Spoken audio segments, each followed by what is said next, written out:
Hello and welcome back to my channel. My name is Eltonin, and here we talk about whatever I want. Updates from the last time I posted like a million years ago. I got a brand new tattoo. Look at her. Isn't she gorgeous? She is still healing. Also, I have started to wear masks. Not because I'm faceless or anything, just because I like the aesthetic vibe of them. So that's what we're into for now. And I changed my hair. I cut it. I chopped 90% of it off. How are you, though? How's your 2025 been? It's been a little bit of a year, but I'm back, baby. For how long? Who knows? Today's video, we will be ranking all of the places that I've roleplayed in. I was talking with my partner the other day, trying to explain Minecraft SMPs, and then like my brain started going on a little bit of spiral of like, holy shit, I don't think there's a place that I haven't at least tried to RP in. I would say that it's embarrassing, but cringe is dead, and I don't give a fuck. Our first of the day is chat sites. Okay, personally, I would put chat sites at a big fat F. Why? Because they kind of sucked as. Elvira, if you continue to eat plastic, I will. Oh my god, you are a little shithead that will not let me do anything. My cat, I'm sorry. The thing with chat sites is that I was not on there for a long amount of time. I couldn't even tell you the name. I was just looking for Warrior Cats content. And one thing led to another, and I ended up in a chat room, which, quite frankly, unregulated, unmoderated, and I did not know what I was doing. So we're ranking that as an F for baby's first roleplay experience. It was not as worse as it could be, but I did not know what was going on, and there was no rules posted anywhere. Our next wheel spin is going to be. Oh my god, okay. The horse cult. I think just by the nature of it, I have to rank it as an A. What you need to understand is that I was homeschooled as a child. So where I was living had like a homeschool program where all of like the homeschooled kids would all go to one place and have essentially like a mock school day, basically just to socialize us so that we wouldn't be absolutely insane. You're gonna find out that that did not work. I was in fact in charge of it because at the time I was severely and incredibly and desperately hyperfixated on horses. You could honestly probably classify it as a special interest at that point. It was bad. I wore a lot of horse shirts. I had a lot of horse toys. I was the horse girl to end all horse girls. So what happened with the horse cult? Happened elementary school age. It started out very normal. I brought a couple of my horse toys. I played horses with my horse friends on the picnic table in the recess area. And then they brought their horse toys, and more people joined and brought their own horse toys to the point where we commandeered all of the picnic tables. No one else could be on the picnic tables unless they were playing horses. There was different areas and kingdoms and wars and political dynamics, and we were 7 years old. The biggest thing with the horse cult is twofold. One, it was the nail polish. What we would do is on each of the horses that are associated with us, we would put little nail polish dots on them, and then we would have our nails painted to match those nail polish dots. So everyone got assigned a color in association with the nail polish, in association with their horses. That way, everyone got their horses back by the end of the day. And if you wanted to trade, you had to bring in your nail polish color to nail polish the little dots on the horses. That way, no one would give you back your horse because it has your nail polish color on it. You would give it back to the person that had the nail polish color. Brain power. I'm pretty sure that it was inspired by the parents, but right, a whole system. Everyone is assigned a color. I was teal at the time, if I remember correctly. Now, the second thing about the horse cult, if you don't know, toy horses and plastic horses tend to take up a lot of space. So instead of putting our books, our school books, or like school projects or lunches in our backpacks, like, you're supposed to do, our backpacks would instead be filled with many, many, many, many, many toy horses, and all of our school supplies would be in our arms. and you would make noises as you walked because the toy horses would clink together in your backpack as you moved, to the point where you could point out the people who were actively involved in the horse cult and were considered the higher tier members because they would have everything that they were supposed to bring to school in their arms. I found out about the horse cult because I was not aware that I was running a horse cult. I thought I was just running a horse group with all of my best friends, like 20 like 6 to 8 year olds in this. And then someone new moves into town, and so she approaches me and she's like, "Can I join? I haven't gone through the initiation process yet." And I'm over here staring at her like, "What initiation process? What are you talking about? There's an initiation process." I was not aware that I was the cult leader of this horse cult. I thought I was just having a good time, but apparently there was an initiation process. So I just said, "Yeah, sure, of course. You just have to pick a nail polish color." Yeah, that was the horse cult. That was lots of divorces, lots of wars. There was like four different princesses at a time. I think there was a god, but I don't really remember much of it. Our next place that I roleplayed is YouTube. Oh no. Of all the places to be, um, role players, you would think definitely not the video sharing platform YouTube. How would you even do that? Do you create videos of you role playing as characters and responding to each other? No. It's actually much worse than that because those are cosplay videos. Those are cosplay AMVs where you and a bunch of your friends would dress up as characters and film. And then if you don't have any friends, what you would instead do is create another YouTube account, make your profile picture and your name a character, probably related to that cosplay like video that you guys are watching, and then in the comments, you and five other strangers who also have characters from whatever anime start doing intense and ridiculous crack roleplay in poor cosplayers' YouTube comments. This would happen for a day, a couple of days at most. And then like next week, if you go back and look at that crack role play like comment thread that you guys just did, like half of the people have changed which characters they're role playing as, so it doesn't make any sense at all. Anyways, if you guys end up doing that in the comments below, I will have questions, but I won't like delete it or anything. Our next site that I role played on is Minecraft SMP. Oh, okay. So, Minecraft SMPs. These are, this is honestly where a lot of people start their first journey into role playing. I have to say that role playing on Minecraft SMPs is bad. Awful. I had a bad time, mostly because a lot of Minecraft roleplay SMPs don't know how to function, or don't know how to be a roleplay server, or don't know how like all of the nuances of roleplay works.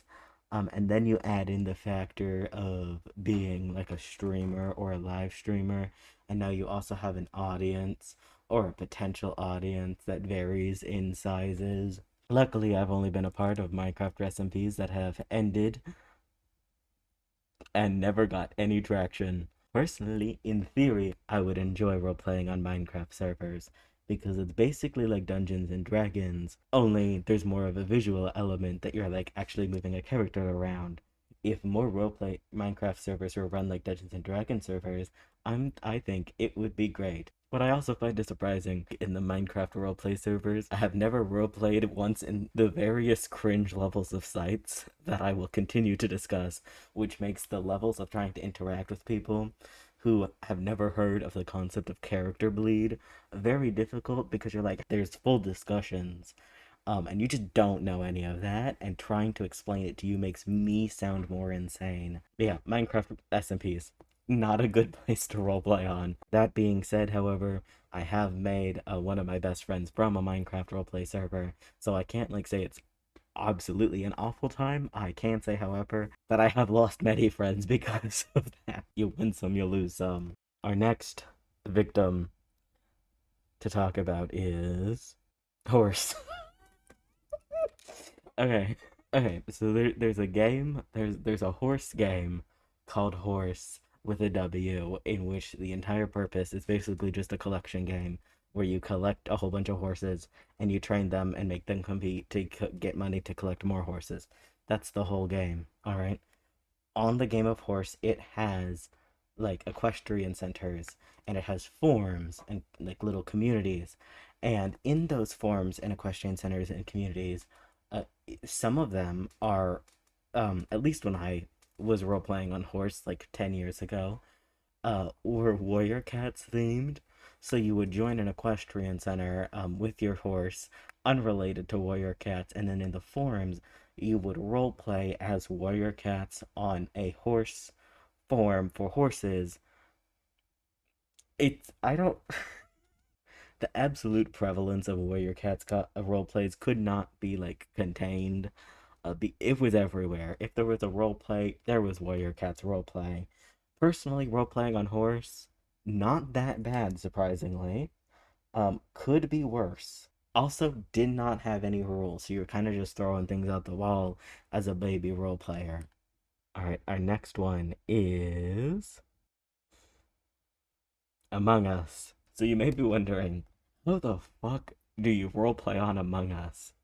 The answer is that you don't and you do. You, as an Among Us player, will make your name a character. At the time, it was My Hero Academia, and I was kind of hopping through different open servers. And then I, with my name being Kirishima, run into someone named Ashido, and I'm looking at her, and she's looking at me, and I type in My Hero Academia, and she types in, "Do you want to join our Discord server?" That's how you will roleplay on Among Us, is that you wind up there, and eventually you would collect enough people that you would have like a full thing of Among Us players, and then you would play a fully role-played game of Among Us where you would use their canon relationships to each other or fanon relationships to each other to toss out many accusations. For instance, Bakugo would always say that it was Midoriya who was the traitor, and then everyone would say that Denki was the imposter because during that time, Denki being the traitor was like a big thing. Um, so was it a little bit unhinged? Yes. Is it because it was 2020 and we were locked inside, and what the fuck else were you gonna do other than play Among Us? But you're role playing as you play Among Us. The next place that I role played on is Discord. Okay.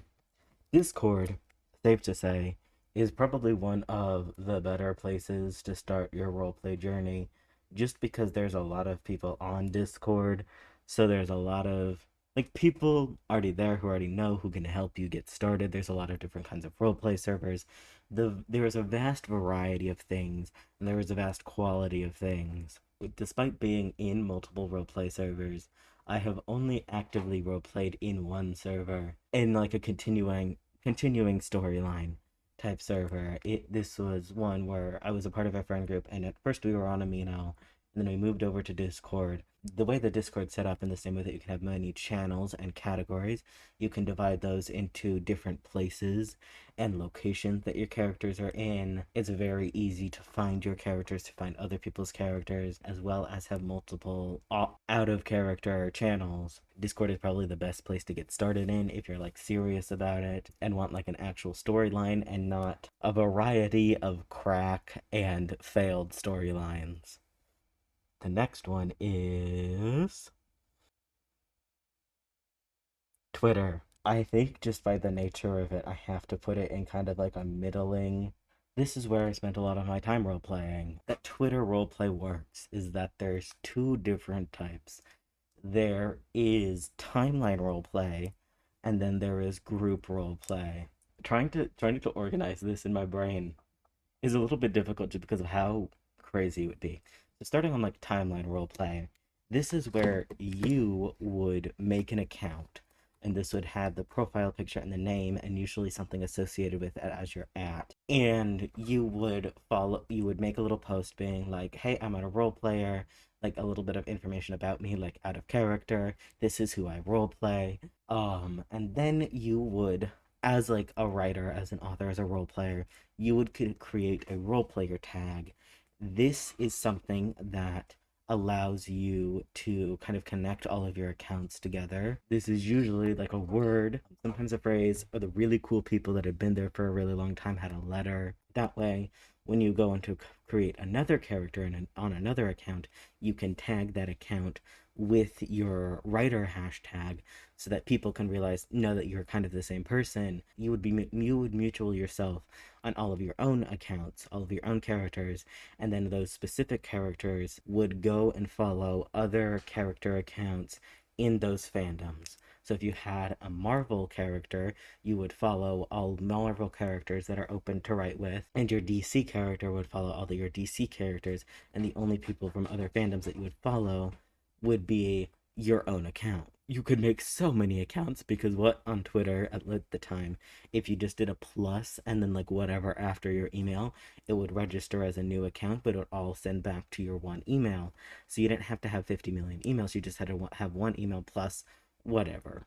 At the time, I was a very strange and peculiar child. I would create two or three identities, and they would all have their own different authorship tags. I would make them know each other and then make them fight out of character because usually you would designate your out of character tweets versus your in character tweets, usually by like a slash or like a parentheses, so people would know it's out of character. So I'd have them fight out of character, and then all of these accounts would roleplay with various different people. It was a whole system that I had going on. Why? I had nothing else to do. That's fully why. I had no friends. So I made my own friends and then had them have friendship beef with each other. But it's just me sitting in the library like furiously typing to myself. So how Twitter timeline RP worked is that you would be following someone because you commented or liked or whatever, they're looking for RP partners posts and they followed you back. So now you can see each other's posts on your timeline. This was the time that it was done in chronological order. This is very important. They would make like a starter, which is like either text or a gift, and then you would reply to that. The other way to do timeline roleplay was to not make like a comment thread or like a thread on Twitter, was true timeline RP, which was because it was in chronological order, you would make a post and then your mutual would make a post responding to you, but it's not like replying to you or quote tweeting. It's just like above you, and then you would make a post, and it's like a fully different post. So if your only like frame of reference for like someone's role play is like themselves, like back to back to back, because you don't follow the other person that they're role playing with, so you're just saying like half a role play. Well, I don't know why people did that. I was so lost all the time. No, the other way that you could do Twitter roleplay was to join a Twitter roleplay group. These were usually set up by like one account and it would be shared and quote tweeted by everyone in that group. So you would find it because you had a mutual who was a part of it who would repost it, and then you would go and apply. Usually application process was really easy. It was just like, hey, create a character. Now these could happen in two directions. I was either OCs or it was the characters themselves, and these are two different things. Personally, I was very much a part of the Children of Marvel characters roleplay groups. You would pick one or like two characters if there were a couple to have a kid, and then you would choose a face claim as that person's kid, and then you would choose powers and make a whole little OC, and then interact with other children of like the Marvel superheroes. And because it was a group, usually there was a leader or a couple of leaders who ran the roleplay group's account, like specific Twitter account, and they would be the ones to kind of throw out like little plot thread or like plot moments or like here's the event that's happening. Sometimes there would be full websites that you could go to and find your characters or put on your or have people put your characters on this website. Some of them are still active, actually. I did find in preparation for this video, I did look up the old like account that I used to be a part of, and their website is still up. So in theory, you could find an old account of mine. The next one that we are going to talk about is D&D library specifically. Okay, I have two categories for D&D. This one I'm gonna put in B tier, just because at the time I was not as into D&D as I am now. At the time, I viewed it more as like a fighting combat game, and that wasn't really what I was into. If you can't tell by the everything else that I have on this board, I was a lot more into like the storytelling romance side than the I'ma beat somebody up side. So my first couple of experiences with D&D, I was like 14 to 16, and the library was running a D&D group one-shot campaigns, and I was a part of them. And like it wasn't that I disliked it, I just didn't care for the combat. Personally, I think that D&D is a great way to start role playing. It's not on here because I've never actually done it. But LARP or live action role play kind of leads right back into D&D. LARP things are very cool. They're very very cool. I would love to join. I'm also terrified of people. So, unfortunately, I have never joined one. But they're there. We're gonna put that as like a super special star one of like I'm sure this would be great if I ever attended. But yeah, D&D like library specifically, it was good. Could have been better. The next one we are going to talk about is Tumblr. Okay, Tumblr roleplays still go on. There is so many ways to roleplay on Tumblr that I cannot list them all. Now, because of the way that Tumblr's set up, you have your main blog, and then you can make a various different numbers of side blogs. I love to use side blogs to create Ask accounts. My top Ask blogs at the time were Percy Jackson, Voltron. I have not seen any of my old asks circulate the internet. I did enjoy Tumblr roleplay at the time. I don't do it a lot anymore. I think at this point I just start to use Tumblr more as just to be a menace that you will not find. Don't, please. Our next site that I've roleplayed on is the Recess Yard. So, unrelated to the horse cult that happened during recess, this was now, we've moved on to middle school. And the thing with middle schoolers is that you learn how to read chapter books. And then you have like four other people who are also reading those same chapter books. And you decide, instead of being normal about this, you're gonna play Warrior Cats in the recess yard. Personally, I was a big fan of being the medicine cat. That was the role I wanted. I fist fought a girl over at because I wanted to be the medicine cat. I was assigned clan leader once, and I hated it. So I killed off my own cat, so that I could be reborn as a kit, and someone else could be the clan leader because I did not want to be the clan leader. Our next site that we're going to talk about is D&D. Now, this will go kind of automatically into S tier. Now, my experience with D&D now is that I am in control. I am the DM. I decide everything. I know everything.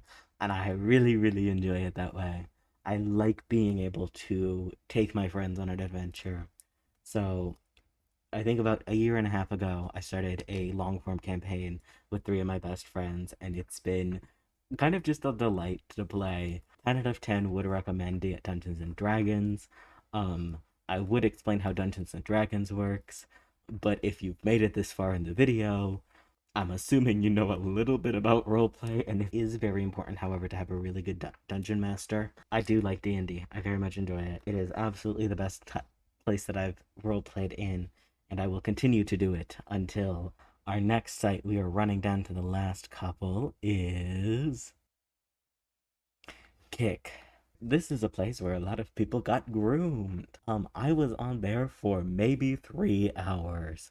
We don't have it on here yet, but there was a site called Google Plus that we'll get to. Google Plus was closing, so all the people that I was role playing with were moving to other places to roleplay on, and one of those places was Kick. So I downloaded it and made an account, and I kind of just hated it. I just got bad vibes immediately, even though it was technically someone I'd already been role playing with. I just didn't like the site for some reason. And turns out that reason was smart. It was a bad site. It sucked. But yeah, Kick. I was on there for about 3 hours and then never went on there again. Our next victim is Amino. Amino.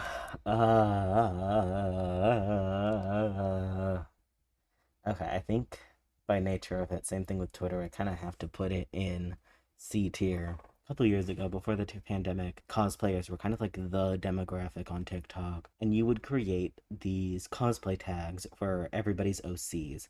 So these would be themed around like different topics. There was like a space one, there was like a zodiac one, there was a dystopian futuristic one where everybody lived in like tunnels and bunkers. There was like a Hogwarts professor one. I joined because there was a pirate one that I thought was very interesting.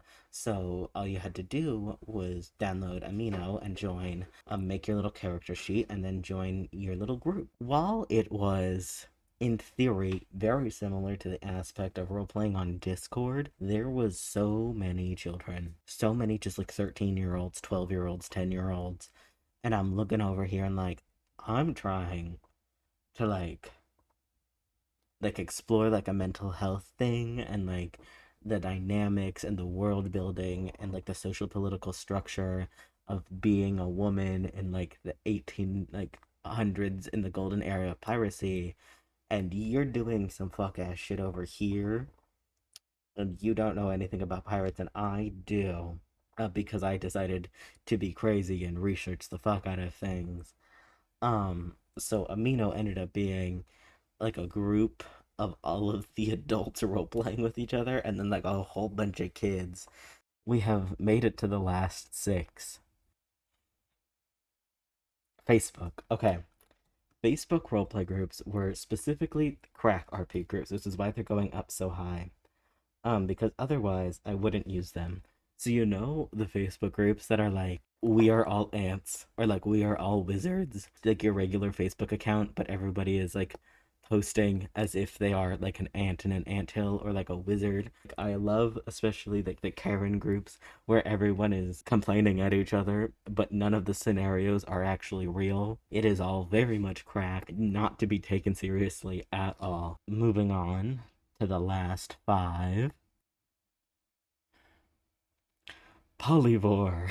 If you guys do not remember, or your Polyvore was a site kind of like how you can do on Pinterest now, where you take a bunch of clothing and put it into like a collage. That's what this site was supposed to be used for.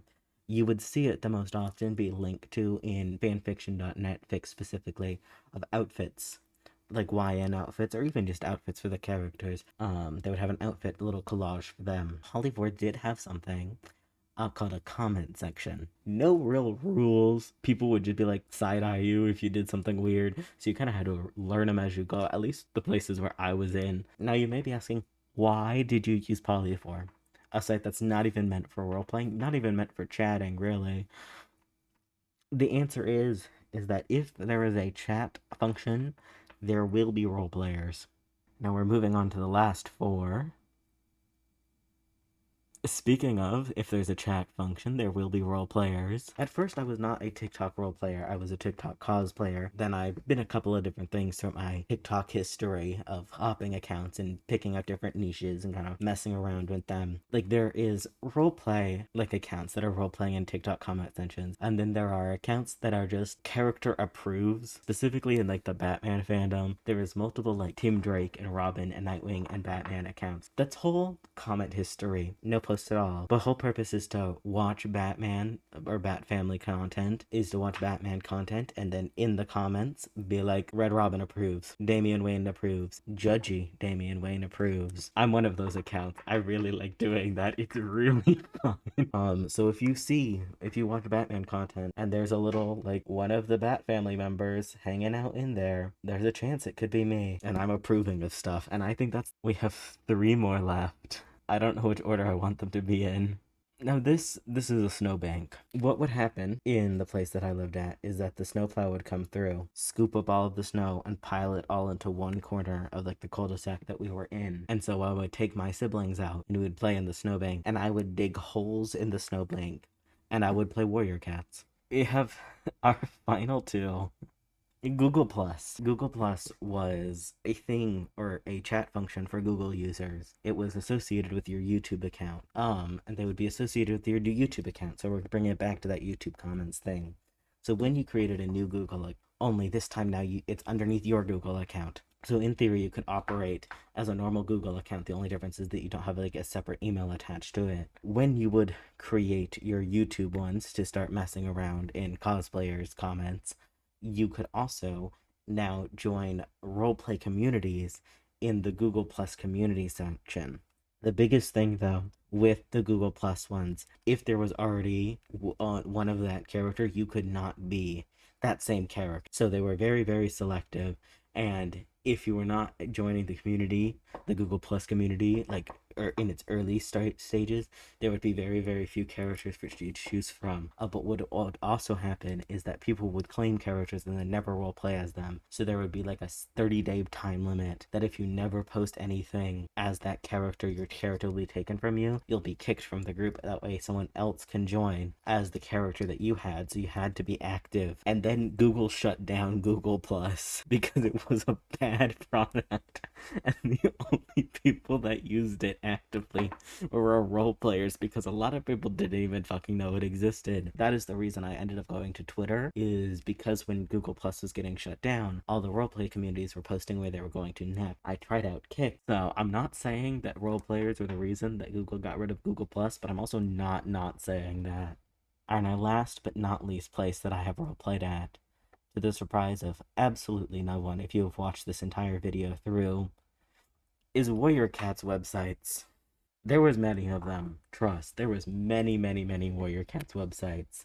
There was many Warrior Cats website because we were all deeply autistic, and not all of us had a whole bunch of other homeschooled weirdos that you could play Warrior Cats on the playground with. So you instead go online and play Warrior Cats online on your Warrior Cats websites that were made specifically for roleplay, which is very amusing that this is the only place that has been like built for roleplay. It's always going to be Warrior Cats. It always will be Warrior Cat. It continues to be Warrior Cats. And so our final ranking of all of the places that I have roleplayed. If you've made it to the end of this video, comment below how many times you've roleplayed Warrior Cats, and if I'm missing any websites that you've roleplayed on. Anyways, thank you for watching my very in-depth video on Warrior Cats roleplay. I will see you guys all next time. Bye.